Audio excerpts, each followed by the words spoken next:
দেখো, বিরিয়ানি তো আমরা সবাই বাড়িতে কম বেশি বানিয়ে থাকি, কিন্তু জানো তো একদম পারফেক্ট দোকানের মতন বিরিয়ানির টেস্ট আনা কিন্তু একটু মুশকিলের ব্যাপার আছে, আমার কাছে সেটা লেগেছে। তো চলো, আজকে তোমাদের সঙ্গে আমি অনেক কষ্ট একটা রেসিপি বের করেছি, তো সেটাই তোমাদের সঙ্গে শেয়ার করবো। এই পদ্ধতিতে বিরিয়ানি বানালে কিন্তু রাস্তার পাশের দোকানের যেরকম টেস্ট হয় বিরিয়ানিগুলো, সেই দোকানের টেস্টের মতন বিরিয়ানি লাগবে খেতে। তো চলো, ফার্স্টে আমি পেঁয়াজগুলোকে একটু ভেজে পেঁয়াজের বেরেস্তা বানিয়ে পেঁয়াজ তুলে রেখে দিচ্ছি। ওই তেলটার মধ্যে আমি এখানে জল দিয়ে দিচ্ছি 1 গ্লাস, আর দেবো স্বাদ মতো নুন আর কাশ্মীরি লঙ্কার গুঁড়ো। তো জলটা ফুটে উঠলে আমি এখানে কয়েক টুকরা আলু দিয়ে দিচ্ছি, দিয়ে আলুটাকে 10 মিনিট মতন ঢেকে রেখে 70% মতন সেদ্ধ করে নিয়েছি, দিয়ে আলুগুলোকে তুলে নিয়েছি। এবার ওই ঝোলটার মধ্যে আমি এখানে দিয়ে দিচ্ছি হচ্ছে কয়েকটা গোটা গরম মশলা আর 2-3টে বড় এলাচ দিয়েছি আমি, দিয়ে চিকেনের টুকরোগুলোকে দিয়ে দিলাম, একটু হোমমেড বিরিয়ানির মশলা দিলাম, একটু গোলমরিচের গুঁড়ো দিলাম, লঙ্কা দিলাম, এখানে আদা পেঁয়াজ রসুন মিক্সিতে পেস্ট করে তার জুসটা বানিয়ে রেখেছিলাম, সেই জুসটা এখানে দিয়ে চিকেনটাকে 10 মিনিট মতন ঢেকে রেখেছিলাম। 10 মিনিট পরে চিকেনটা মোটামুটি 50% মতন সেদ্ধ হয়ে যাবে, দিয়ে আবার ফ্যাটানো টক দই দিয়ে আবার 15 মিনিট মতন রান্না করে নিয়েছিলাম।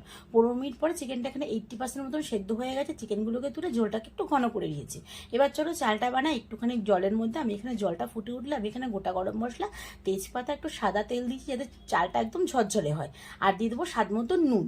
আর এখানে 2 ঘন্টা মতন চালটা ভিজিয়ে রেখেছিলাম, তো চালটা দিয়ে দিচ্ছি, দিয়ে এটাকে মোটামুটি 10-12 মিনিট মতন রান্না করে নিয়ে চালটাকে আমি এখানে 80% মতন সেদ্ধ করে নিয়েছি।